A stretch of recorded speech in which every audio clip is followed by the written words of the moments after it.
Will the Hall LCA Tejas meet the same fate as the Hall HF-24 Marut? Today I shall take you guys back in history to India's first attempt at designing and building its own supersonic fighter jet, the Marut, or the Spirit of the Tempest. Back in 1960s, India hired services of Kurt Tang as the lead designer to successfully put India's first fighter bomber into production and active service. But that wasn't a success story. You see, while the Marut had been envisioned as a supersonic combat aircraft, it never managed to exceed Mach 1, principally due to the underpowered engines used, which was the result of various political and economic factors of those times. So a total of 147 Maruts were handed over to the Indian Air Force, and the Indian Air Force had its criticism of the jet brushed aside by political pressure to showcase to the world that India could make a fighter jet of its own.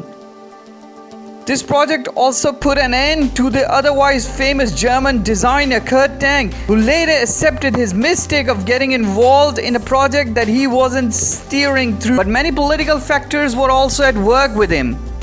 I shall make a dedicated video on that as well. However, the Indian Air Force requirements were put before him of a fighter bomber to achieve speed of Mach 1.4 to 1.5, and it started off well with a full-scale two-seat wooden glider to act as a flying demonstrator, the X-241.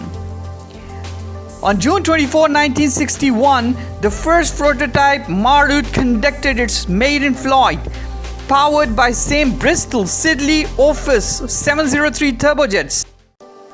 On 1st of April 1967, the first production Marut was delivered to the Indian Air Force, and despite all reservations by the Indian Air Force, it was powered by an unreheated Orpheus 703s, meaning the aircraft could not attain supersonic speed.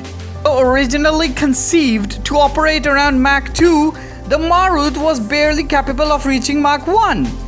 But in 1961, the Indian government ruled in favor of the Hall and its political ambitions and gave orders for 214 jets.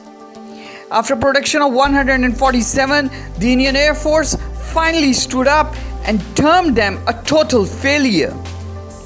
All fighters were withdrawn from active duty, not only costing billions but also the political ego of the Indian government.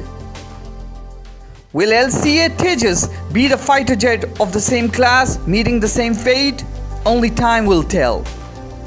Do like, subscribe, support Adil Azmat Cockpit.